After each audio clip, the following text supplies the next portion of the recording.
L'entrepreneuriat face à l'échec, une approche sociologique des faillites d'entreprise. Avez-vous déjà pensé à créer votre entreprise et devenir entrepreneur? En fait, je pose la question parce que c'est le cas pour plus d'un Français sur trois.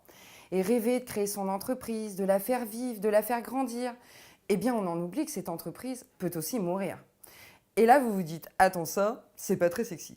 Eh bien, à défaut d'être sexy, j'ai l'esprit de contradiction et je suis la seule dans la sociologie française à étudier les faillites d'entreprises. Des entreprises qui n'ont plus assez d'argent pour payer les factures, les impôts et les salaires.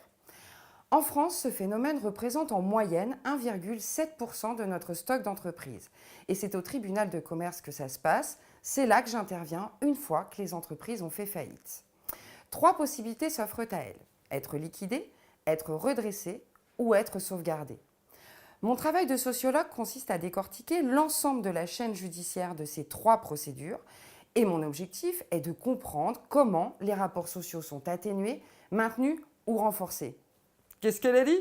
Eh bien, ma question est de savoir si toutes les entreprises en faillite sont-elles toutes égales devant la justice, et ce, quelle que soit leur taille, leur secteur d'activité ou encore l'origine sociale des dirigeants. Alors concrètement, il y a un moment clé qui m'a particulièrement intéressée, c'est l'audience. Pour bien comprendre, imaginons un peu la scène. Imaginez que vous soyez à la barre du tribunal avec en face de vous 3 juges et le procureur de la République. Que diriez-vous pour expliquer et justifier le fait que votre entreprise soit en faillite?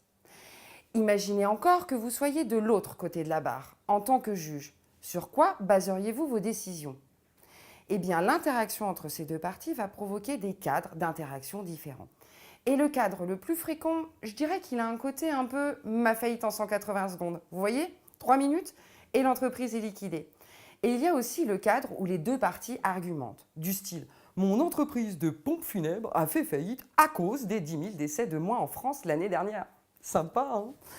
Et puis, j'ai pris chaque cas individuel, je les ai comparés entre eux et j'ai regardé différents facteurs, comme le sexe du dirigeant ou encore son parcours professionnel.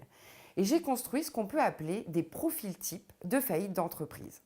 Par exemple, en observant les parcours post-faillite des dirigeants, j'ai pu voir 4 profils types.